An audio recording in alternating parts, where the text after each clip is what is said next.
దేనిని గూర్చి చింతింపకుడి గాని అన్నాడు ఫిలిప్పు పత్రికలో. ఆయన మిమ్మల్ని గూర్చి చింతించుచున్నాడు గనుక మీ చింత యావత్తు అని ఇంకో చోట పేతురు పత్రికలో 2 పర్యాయాలు ఈ మాటని నొక్కి చెప్పాడు. అంటే పూర్తిగా ఒకటే చెప్తున్నాడు ఆయన, నీవు నీ భారమైన, నీ వారి భారమైన, ఇతరుల భారమైన నీవు మోయడానికి ప్రయత్నిస్తే బలవుతావు. నీవు నిజముగా నన్ను నమ్మినట్లయితే నా మీద మోపు, అప్పుడు నీవు విశ్రాంతి పొందుతావు అన్నాడు.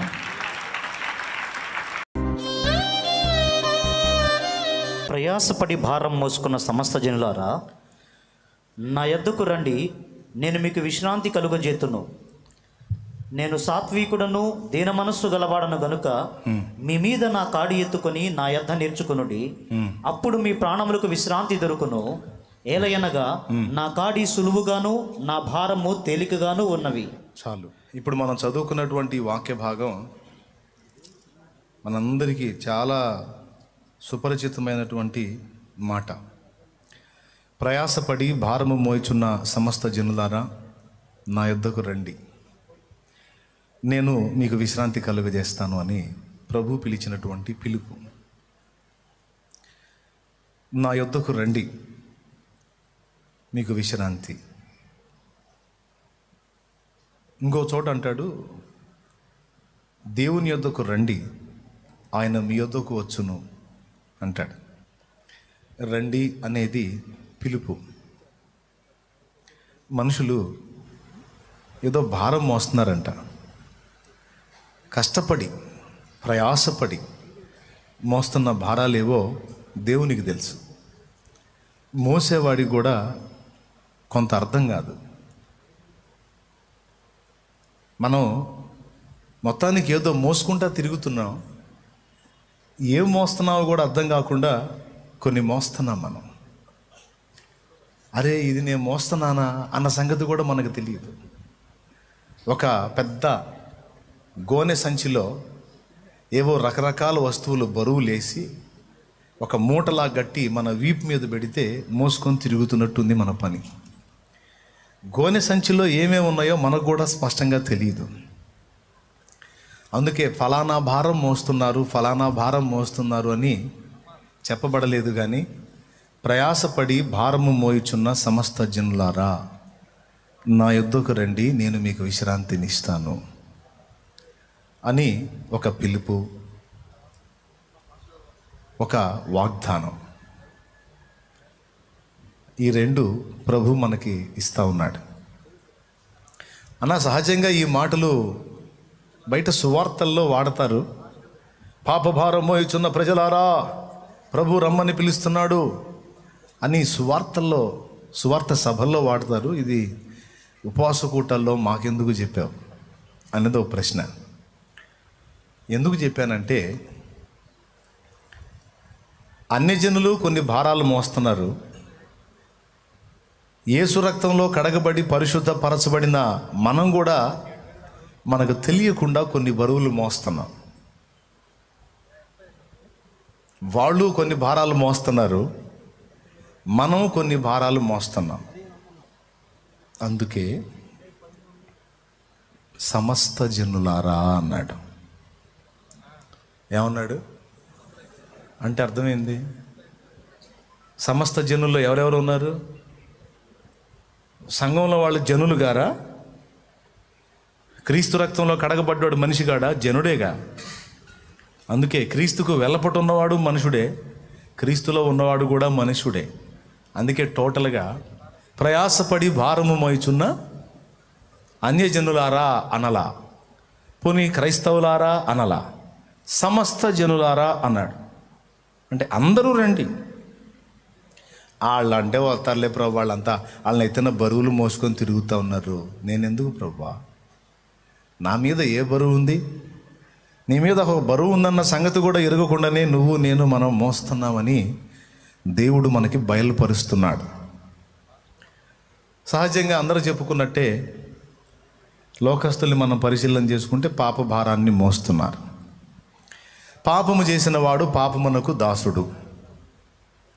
పాపం చేసే ప్రతివాడు పాపానికి దాసుడు. ఇక అది వాడిని ఎక్కి కూర్చుంటుంది, ఏలుబడి చేయటం మొదలుపెట్టిద్ది. ఇక దాన్ని మోసుకుంటా తిరుగుతూ ఉండాలి. పాపం చేసినోడు నా దగ్గరకు వచ్చావనుకో, ఆ పాపానికి ప్రాయశ్చిత్తం నా రక్తంతో జరుగుతుంది కనుక ఇక పాపం నీ మీద ప్రభుత్వము చెయ్యదు, దానిలో నుండి నీకు విడుదల కలుగుతుంది అని ఇతరులకు చెప్తున్న మాట వాస్తవమే. పాపభారం నుంచి విడుదల. ఎందుకంటే పాపం మానవుణ్ణి బ్రతుకులో నెమ్మది లేకుండా చేస్తుంది, చచ్చాక నరకానికి ఈడ్చుకెళ్తుంది. ఈ రెండు విధాల నష్టం పొందుతున్న మానవాళికి దేవుడు ప్రకటిస్తున్న రక్షణ విమోచన స్వరమది. రా రా, ఆ పాపం నీ మీద ఏలుబడి చేయకుండా దాని బంధకాల్లో నుండి నేను విడిపిస్తారా అని ఒక్క యేసు మాత్రమే పిలిచాడు, ఇంకెవరూ పిలవలా, ఎవ్వరు పిలవలా.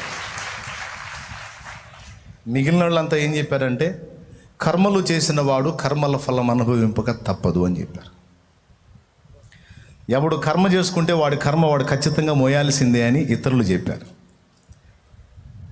నాకు అదే అర్థమయ్యి, నా కర్మ నేను మోసుకునే కాడికి నీకెందుకు మొక్కాలా, కర్మ బట్టి మొక్కాలా, నేను మొక్కను లేపు అని సర్దుకున్నా. చివరికి మరి నా కర్మలు మోసి నన్ను విమోచించి నాకు రక్షణ ప్రసాదించే రక్షకుడు ఎవరు అని నా అంతరంగం ఘోషిస్తే, నేనే మార్గమును సత్యమును జీవమును, నా ద్వారానే రక్షణ, నా ద్వారానే విశ్రాంతి అని పలికిన వాడొకడు నాకు పరిచయమయ్యాడు. ఆయన పేరు నజరేయుడగు యేసు. గట్టిగా స్తోత్రం చెప్దాం ఆయనకి. ఆయన ఇక ఆయన దగ్గరకు వచ్చినాక ఏ ఏ బంధకాల్లో ఏ ఏ భారాల్లో నేను ఉన్నానో వాటన్నిటిలో నుండి అద్భుతంగా విడుదల పొందిన అనుభవం నేను పొందా. పాపం యొక్క ప్రభుత్వం నా మీద నుండి తొలగిపోయింది. అంతకుముందు ఒక భయం వెంటాడుతూ ఉండేది. నాకు ఊహ తెలిసిన దగ్గర నుండి నేను రక్షణ పొందే నాటి వరకు తెలిసి తెలియక, కొన్నిసార్లు తెలిసి కొన్నిసార్లు తెలిసి తెలియక చేసిన తప్పులు పాపాలన్నీ నా హృదయంలో పక్కన ఉండేవి. ఏ చిన్న సమస్య వచ్చినా నేను ఫలానా పాపం చేశాను కనుక దాని తాలూకు పనిష్మెంట్ కాబోలిది. ఏ చిన్న ఎఫెక్ట్ వచ్చినా నేను ఫలానా తప్పు చేశాను కాబట్టి ఎప్పట్లో చేశానో అది ఇంకా నన్ను దయ్యంలాగా వెంటాడుతూనే ఉంది. నా కర్మ ఇంతే, నా బతుకు ఇంతే, ఇక మేమంతా ఇంతే అని ఆవేదన ఒక బరువులాగా మోసుకుంటా తిరిగా. ఎప్పుడైతే ప్రభు దగ్గరకు వచ్చానో నా పాపం ఆయన స్వీకరించి నాకు బదులు తన పవిత్ర రక్తమును చిందించి నేను పొందాల్సినటువంటి శిక్ష ఏదైతే ఉందో నా స్థానంలో ప్రభు పొంది ఉన్నాడు గనక ఇక నా పాపములకు సరైన ప్రాయశ్చిత్తము యేసు రక్తములో జరిగింది, యేసు సిలువలో జరిగింది అన్నది స్పష్టంగా నాకు అర్థమైనప్పుడు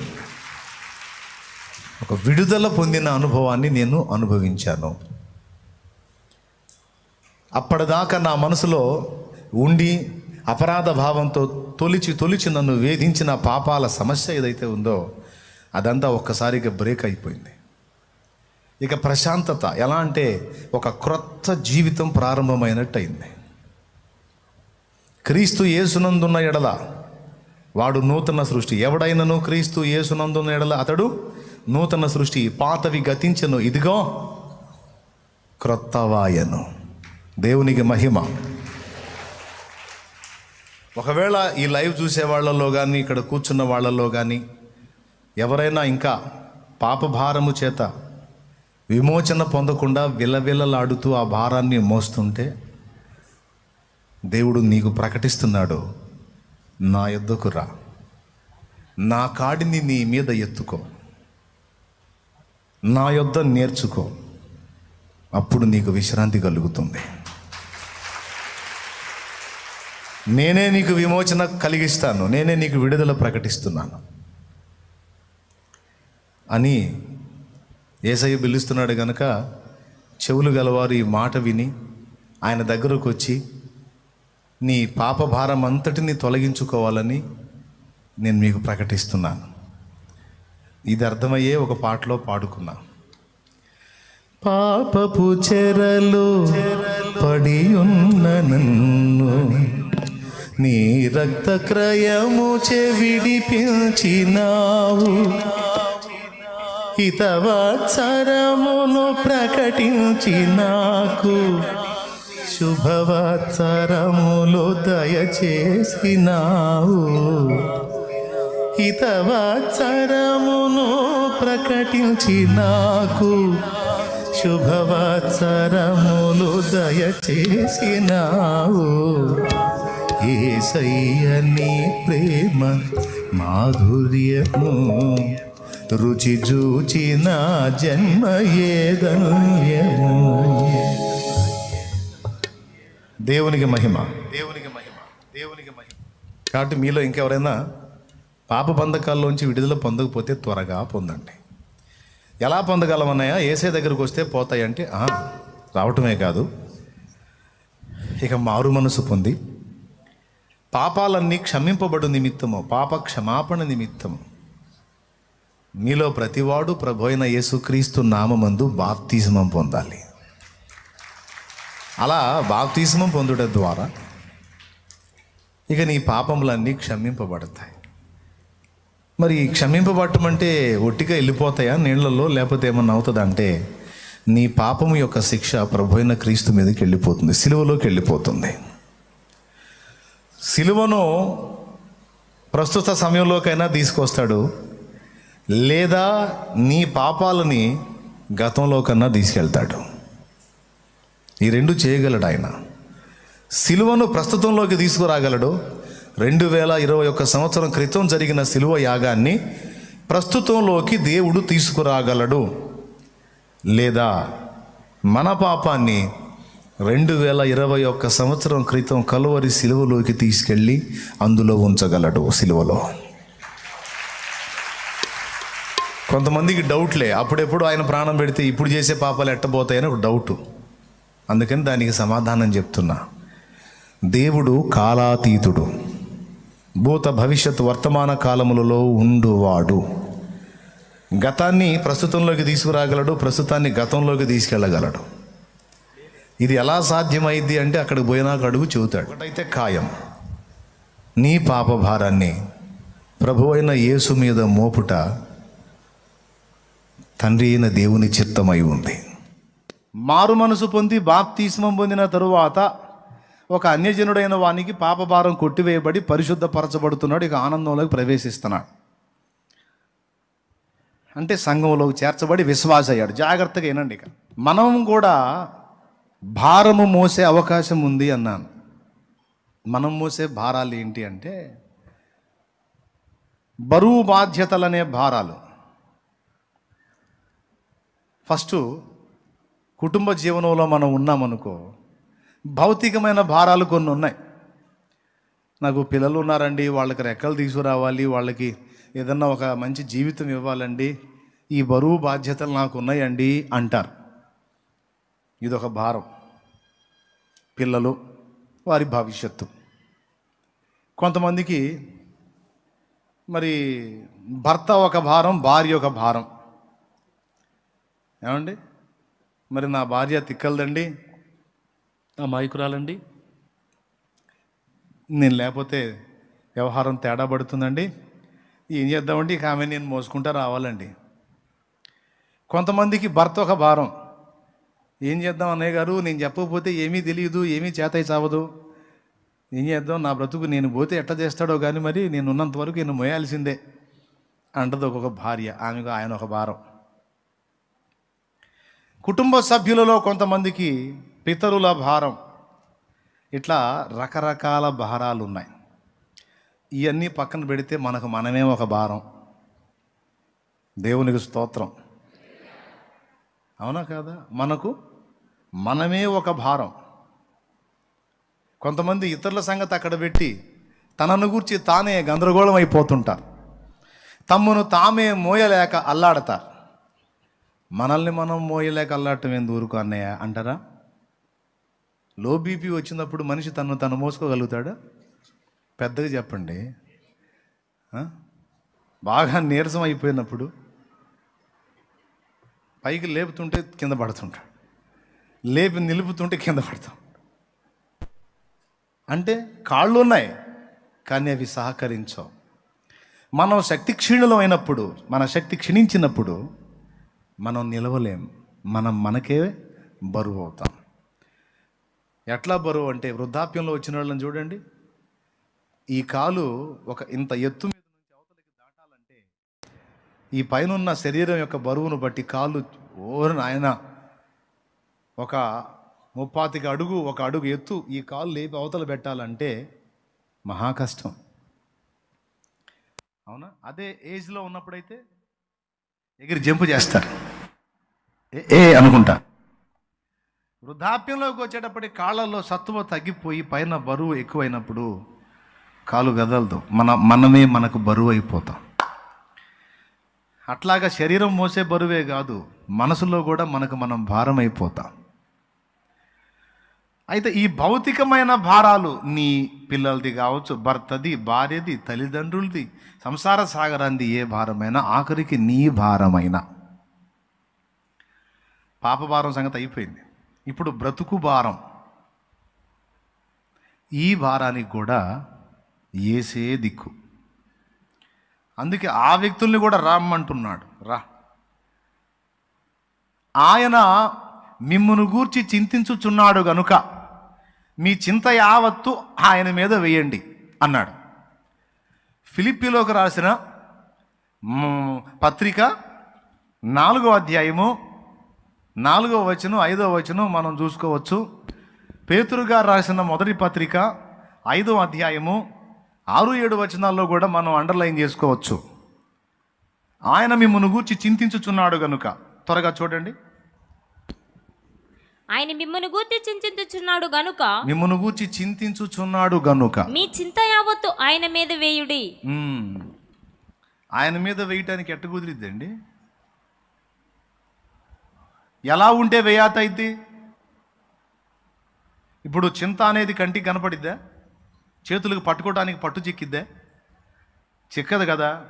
ఏదన్నా కనీసం ఈ క్లాత్ అంత మాత్రం మన చేతికి చిక్కితే తీసుకెళ్ళి ఆయన మీద వేస్తాం. మరి చింత చేతికి చిక్కిద్దా?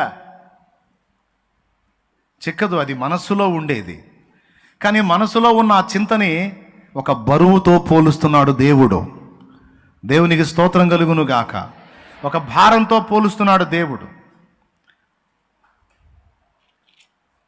నీ చేతికి చిక్కదు, కానీ నీ మనసును కృంగజేస్తూ ఉంటుంది.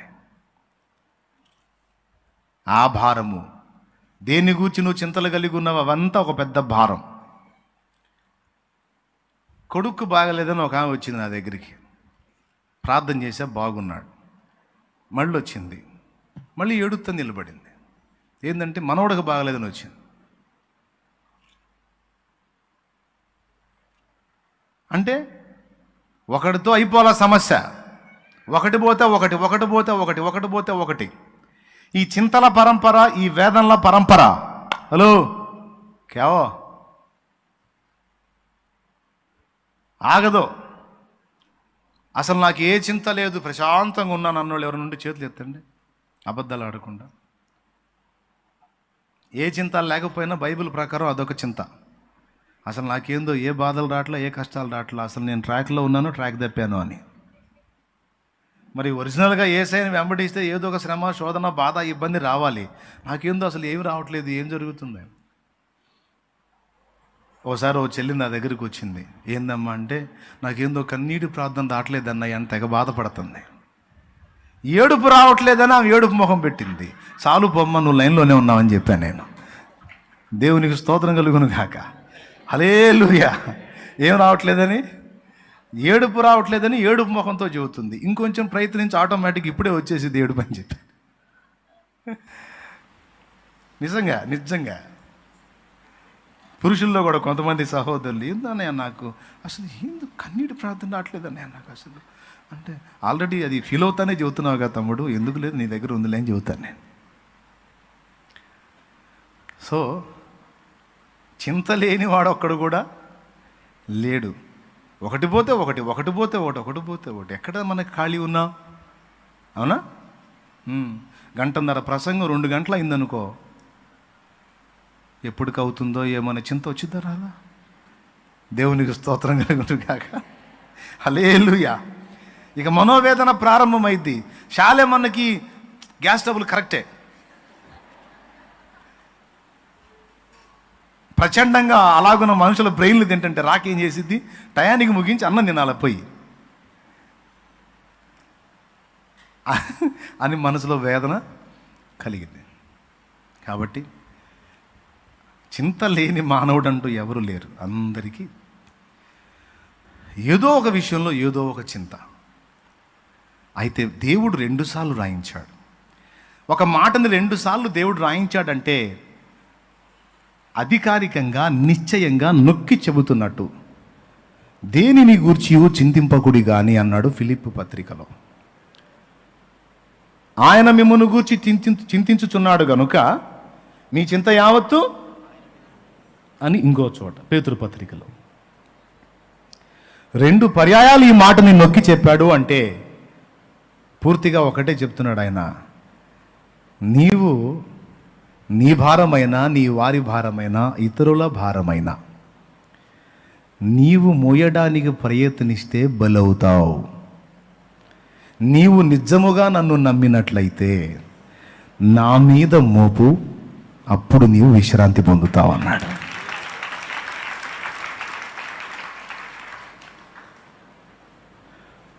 ఈ మధ్యకాలంలో కాస్త ఈ విషయంలో నేను వెనకబడ్డా ఈ మధ్యకాలంలో. కానీ నా ఆరంభంలో ఎలా ఉండేదో తెలుసా?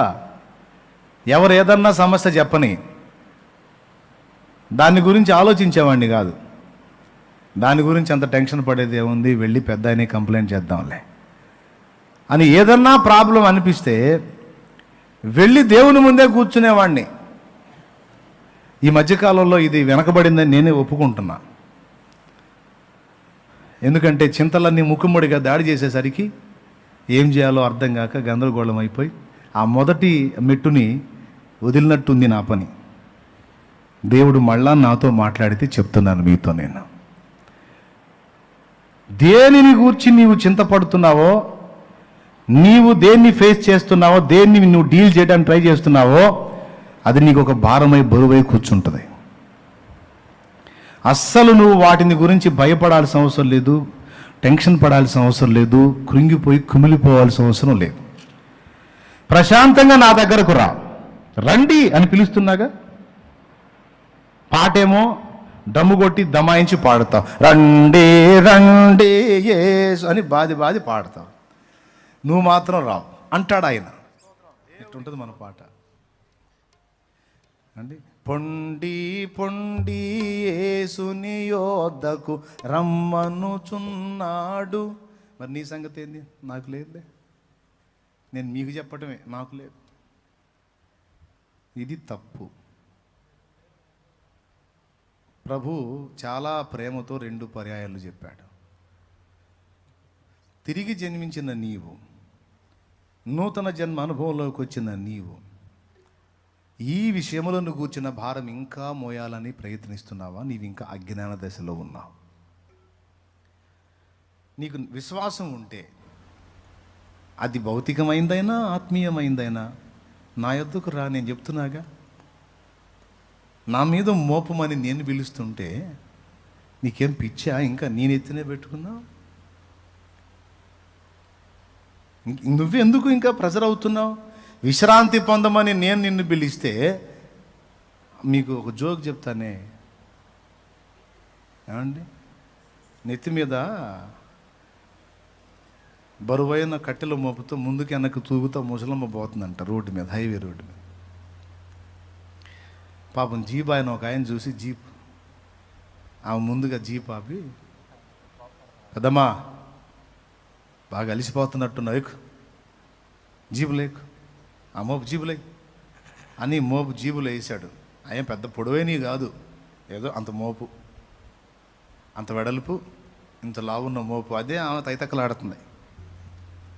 మరి వయసు ఉడికినప్పుడు ఏం చేసి ఆ కొద్ది మోపుకే గందరగోళం అయిపోతుంది. ఆ జీప్ డ్రైవరే అది ఒక చేతితో బట్టి లోపల పెట్టి ఆ మోపుని మొయ్యలాక మోసే మోపుని ఆమెను ఎక్కిచ్చాడు. కూర్చుంది. కొంచెం దూరం పోయి అద్దంలో గుండా ముసలమ్మను చూసి జీప్ ఆపాడు.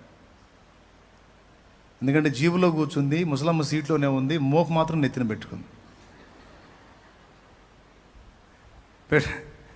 పెట్టుకొని అమాయకంగా చూస్తూ ఉంది. దిగొచ్చాడు. ఏం చేస్తున్నా అన్నాడు. ఏందయ్యా, ఇంకొంచెం దూరం పోవాలయ్యా మా ఇంటికంట.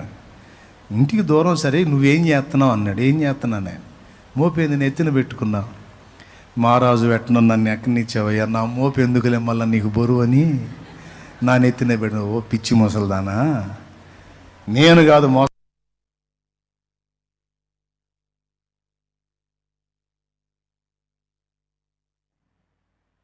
కాబట్టి నేను ఎత్తి మీద పెట్టుకున్నా, అది కింద ఉన్న జీపే మోసింది కాబట్టి దించు అంటే అట్టనా అని దించింది.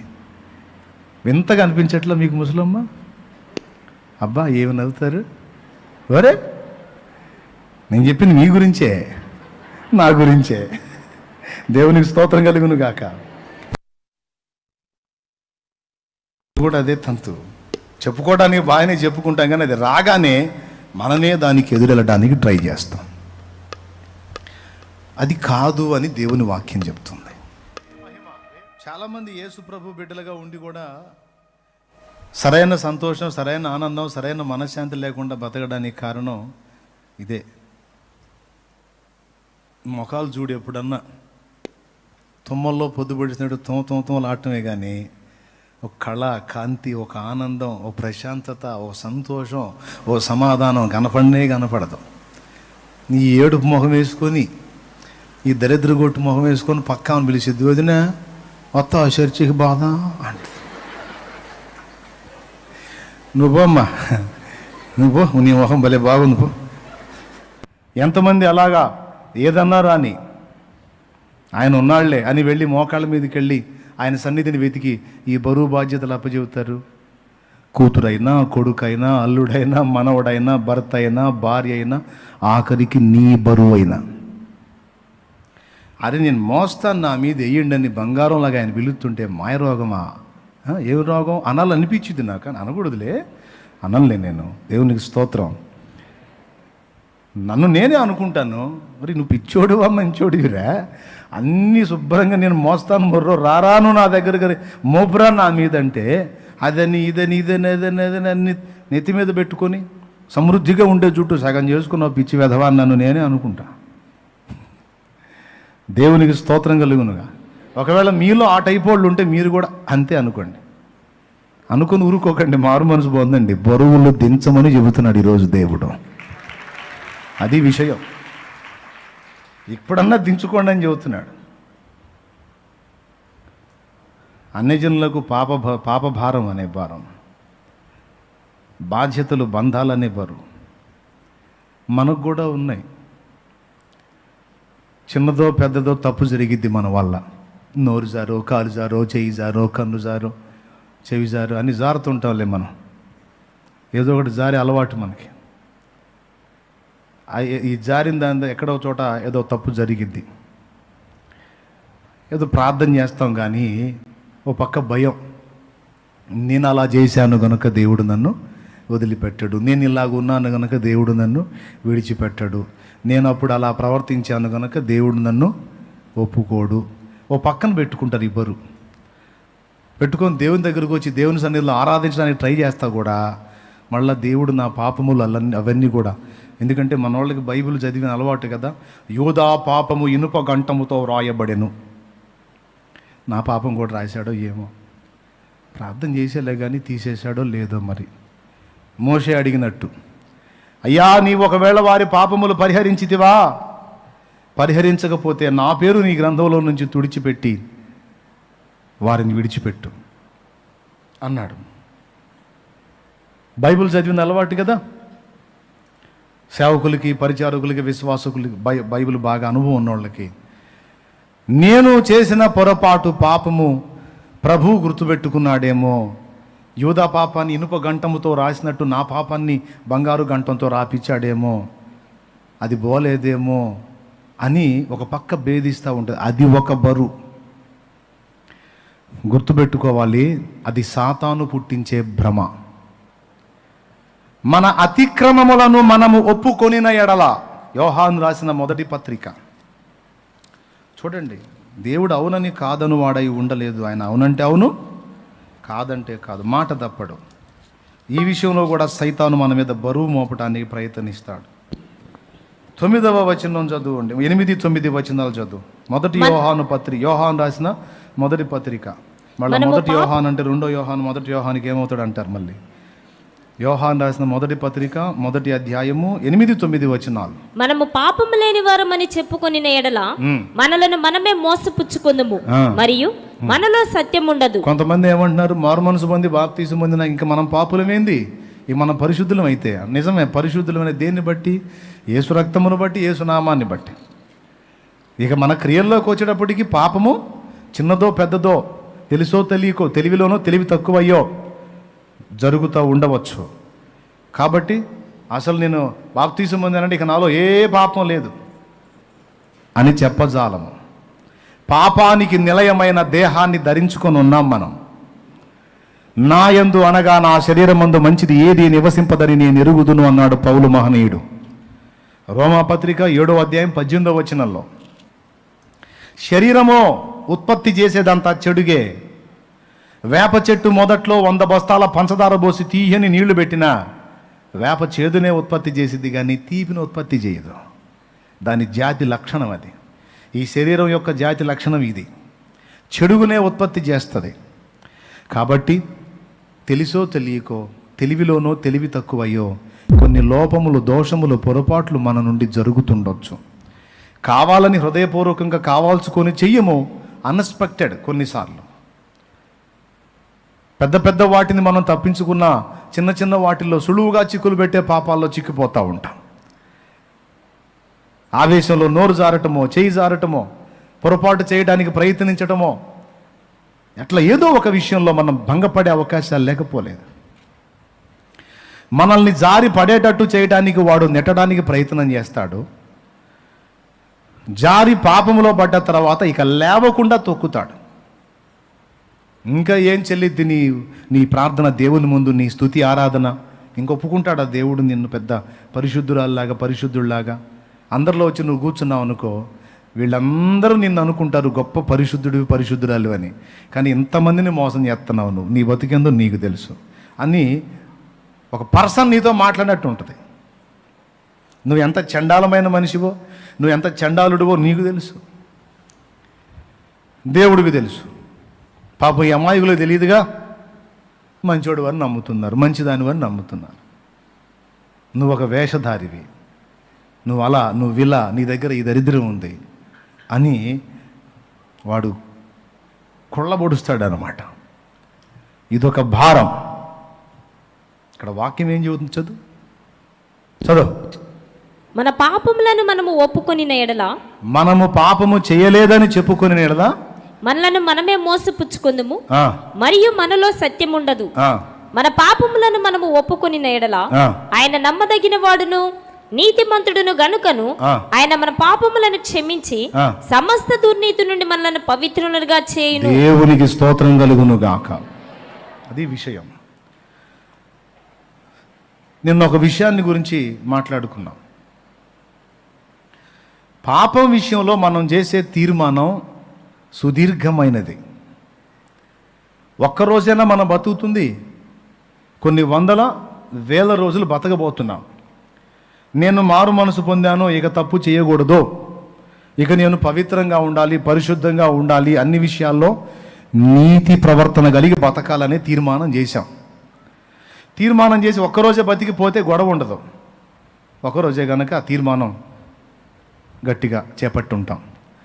కానీ సుదీర్ఘ ప్రయాణం అంది, సుదీర్ఘ ప్రయాణం. ఎంతవరకు గ్యారంటీ, ఎప్పుడు పోతామో తెలియదు కదా అనుకోవటానికి అనుకుంటావులే, కానీ ఏదో పెదవుల్లో లోపల ఎవరికి వాళ్ళకి ఏముంటుంది, నేను ఇప్పుడే జావను, నేను ఇప్పుడే జావను అంటానికి మాత్రం ఏముంది బెదరో, క్షణం చిత్తం క్షణం అయ్యి ఏముంది, ఏ క్షణం పోయిద్దో తెలియదు. అందరూ అంతే, వైరాగ్యం మాట్లాడతారు. మాట్లాడేవాడు అంతర్యంలో కూడా అందరూ పోయిందో నేను ఉంటాను. ఇది ఇన్నర్ ఫీలింగ్, బయట చెప్పర్లే. దేవునికి స్తోత్రం. లోపల లోపల అనుకునేది ఇది. కాబట్టి సుదీర్ఘ ప్రయాణం కాబట్టి తీర్మానం చేస్తాం, కానీ ఆ తీర్మానం ఎక్కడి దాకా ఎందుకు? జనవరి 1 రోజు ఎన్ని తీర్మానాలు చేస్తాం, కొత్త తీర్మానాలు. ఇక నుంచి బైబిల్ రోజుకి కనీసం 20 అధ్యాయాలు చదవాలి. ప్రభువా నన్ను ఆశీర్వదించు. ఇక ఒక దీక్ష పూరినట్టు రోజు కనీసం 3 సార్లు ప్రేయర్ చేయాలి, కనీసం గంట. ప్రభువా నన్ను దీవించు. కనీసం రోజులో ఒక్కరికైనా సువార్త చెప్పాలి. ప్రభువా నన్ను నేను ప్రసంగం చేసి తీర్మానాలు చేయించడం, మీరు కూడా తీర్మానం చేయడం. ఎన్ని రోజులు ఉంటుందంటే మళ్ళీ ఆదివారం ప్రసంగానికి మళ్ళీ మొదలెత్తుకోవటమే. అంటే ఆదివారం ఒకవేళ జనవరి 1 రోజు తీర్మానం చేస్తే మళ్ళీ 6 రోజులు దాటి 7వ రోజుకి వచ్చేటప్పటికి అది మర్చిపోతారు. కనీసం కొంతమంది మొండోళ్ళు గుర్తుపెట్టుకున్న 2వ వారానికి మర్చిపోతారు, కొంతమంది 3వ వారానికి. చెప్పాలంటే అలా తీర్మానం మీద నిలబడగలిగే వాళ్ళు వేళ మీద కూడా లెక్కబట్టే అంతమంది ఉంటారో ఉండరో డౌటే. ఎందుకంటే యెహోవా సెలవు లేక మాట ఇచ్చి నెరవేర్చగలవాడెవడు అన్నది వాక్యం. మనం తీర్మానాలు చేస్తాం, కానీ ఆ తీర్మానాలని ఆయన స్థిరపరచాలి. సుదీర్ఘ ప్రయాణం కాబట్టి తీర్మానాలు మరచి మరలా భంగపడే అవకాశాలు లేకపోలేదు. అందుకే దేవుడు ఒక అవకాశం ఇచ్చాడు. ఒకవేళ తీర్మానం మరచి మనం బలహీనపడి తేడా పడ్డట్టయితే ఎప్పటికప్పుడు తిరిగి మనం మారు మనసు పొంది క్రొత్త తీర్మానం చేయడానికి అవకాశం ఇచ్చాడు ఆయన. జాగ్రత్త నొప్పులు పడితే మళ్ళీ ఎందుకు అంత చాకిరి? అసలు ఉపవాసాలు అయితే మీరు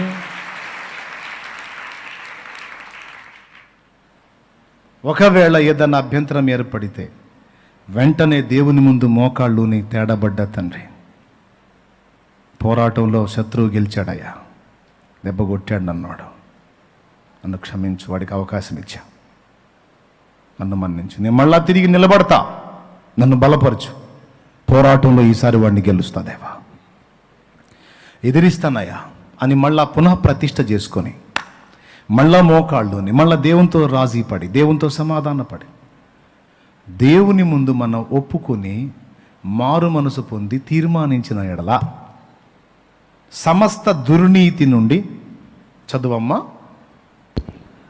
మన పాపములను మనము ఒప్పుకొని ఎడల ఆయన నమ్మదగిన వాడును నీతిమంతుడును గనుక ఆయన మన పాపములను క్షమించి సమస్త దుర్నీతి నుండి మనలను పవిత్రులనుగా చేయును. తక్షణమే చేయునా, ఒక నెల తర్వాత చేయునా? తక్షణమే చెప్పు. తక్షణమే చేయునా, ఒక నెల తర్వాత చేయునా? వెంటనేనంట. తక్షణమే చేయునా, ఒక సంవత్సరం తర్వాత చేయునా? ఎప్పుడు నువ్వు మోకాళ్ళునయ్యా నన్ను క్షమించయ్యా తేడాబడ్డను ఒప్పుకుంటావో అప్పుడే ఆయన ఆ దోషమును కడిగేశాడు.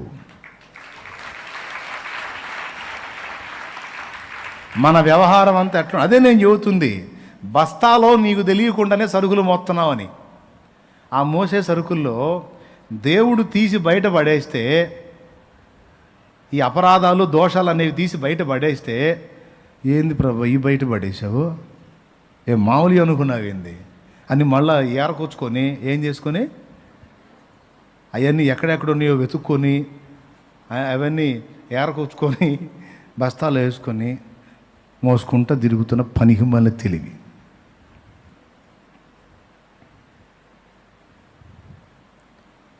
ఆయన అసలు నువ్వు మోకాళ్ళుని మారు మనసు పొంది క్షమాపణ అడిగావు, నీ తప్పేందో నీకు అర్థమైంది, నీ లోపమేదో నువ్వు గుర్తించావు, దాని విషయంలో నీకు రోషం వచ్చింది.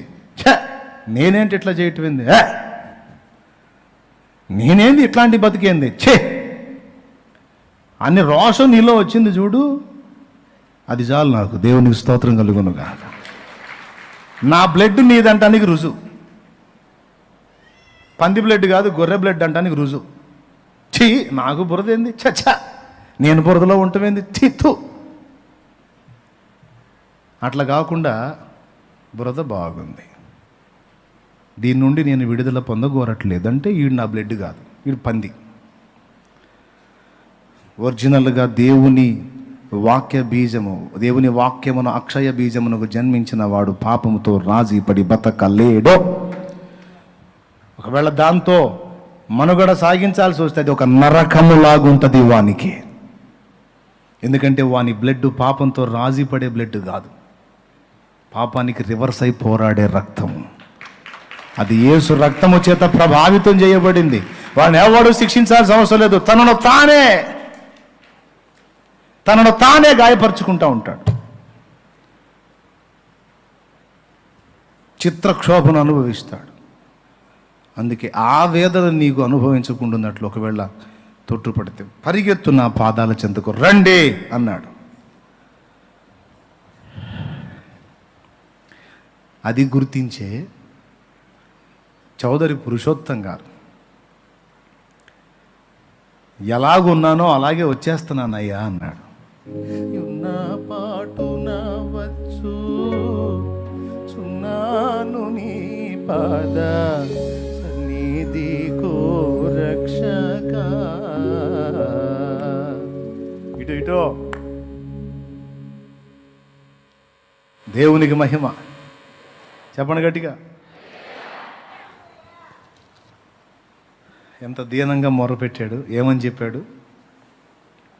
ఎలా ఉన్నానో అలానే వస్తున్నా. వెలుపాట బహుయుద్ధములు లోపాటను భయము కలిగే నెమ్మది తొలగేను. వెలుపాట బహుయుద్ధములు లోపటను భయము కలిగే నెమ్మది తొలగేను. పలు విధములగు సంధియంబుల వలన పోరాటముల చేని నలసి ఇటునటు కొట్టబడి దుర్బలుడనై గాయములతోనిదే యున్న పాటున వచ్చు చున్నాను నీ పాద సన్నిధి రక్షక. నేను ప్లెయిన్గా పాడుతున్నా కానీ బోల్డ్ అంత కన్నీళ్లతో పాడే పాట ఇది. ప్రియులారా, ఎంత దీనంగా వచ్చాడో చూడు. వెలుపట యుద్ధాలు, లోపట భయములు కలిగి నెమ్మది దొలిగింది. పలు విధములకు సందేహములు, అనేక రకాల సందేహాలు వెంటాడుతున్నాయి. ఈ పోరాటాలలో ఇటు అటు కొట్టబడి దుర్బలుడనై గాయపరచబడి ఇదే విధంగా నీ దగ్గరికి వస్తున్నానయ్యా, నన్ను దయగను. అలా వచ్చేయాలి యేసయ్య దగ్గరికి. నేను ఎత్తిన పెట్టుకోకూడదు, బరువు బాధ్యతల చింతను నెత్తిన పెట్టుకోకూడదు, అపరాధముల బరువును కూడా నెత్తిన పెట్టుకోకూడదు. అది కూడా నా యొద్దకు వచ్చి విడిచిపెట్టమని చెప్పాడు ఆయన. మొత్తం నా మీద తండ్రి. అప్పుడంటే తెలియక, ఇప్పుడు తెలిసి కూడా కొన్ని చేశానే, ఇప్పుడు కూడా క్షమిస్తావా తండ్రి? మన లాజిక్ అనమాట, బోడీ లాజిక్. ఏం లాజిక్? దీని పేరు బోడీ లాజిక్ అన్నమాట. అప్పుడంటే తెలియక నాయన, ఇప్పుడు తెలిసి చేస్తున్నాగా నాయన, ఎట్ట క్షమిస్తావులేయ్యా నువ్వు? నీకు మాత్రం మనసు కాదా? మనసా మట్టిగడ్డ? నీది మనసేగా నాయన. ఇన్నిసార్లు చేస్తే నువ్వు మాత్రం ఇన్నిసార్లు అతిక్రమాలు చేస్తే నువ్వు మాత్రం ఎట్లా క్షమిస్తావులేయ్యా? ఆయన ఏమంటాడు? నీకు వినపడి సావదు. ఆయన ఏమంటాడు? నోరుముయ్ పిచ్చి మొహందానా, పిచ్చి మొహవాడ, ఎప్పుడో తెలుసురా, తలంపు నీకు పుట్టక మునిపే నాకు తెలుసు, నా గ్రంథంలో లిఖితం అయిపోయి ఉంది. నియమింపబడిన దినముల్లో ఒకటేనా కాకముందే నీ బ్రతుకు దినములన్నీ నేను ఎరిగే నీ కోసం ప్రాణం పెట్టాను అన్నాడు ఆయన. నువ్వు మంచోడివి కాదు, నిన్ను చావు కొట్టాల, నరకానికి వేయాల, నీ మీద పగ తీర్చుకోవాలంటే ప్రాణమే పెట్టకపోదును నాయన. నీ దినములన్నీయు ఎరిగి ఉన్నందున నేను నీ మీద పగ తీర్చుకున్నటకు ఆలోచించలేదు, కానీ నీ దినములన్నీ నేను ఎరిగి ఉన్నను. నేను కేవలం నిన్ను ప్రేమ చేత కృపచేత విమోచింపగోరి నా ప్రాణమే నీ కోసం పెట్టేశాను. ఇంకా నీకు సందేహం ఎందుకు? ఈవేళ, ఈరోజు, ఈ ఘడియలో, ఈ ఘట్టములో నువ్వు డిస్టర్బ్ అవుతావని, భంగపడతావని, శోధింపబడతావని నేను ఎరుగలేదా? ఎరిగి ఉండి కూడా నిన్ను ప్రేమించి నీ కోసం ప్రాణం పెట్టాను అంటున్నాడు ఆయన.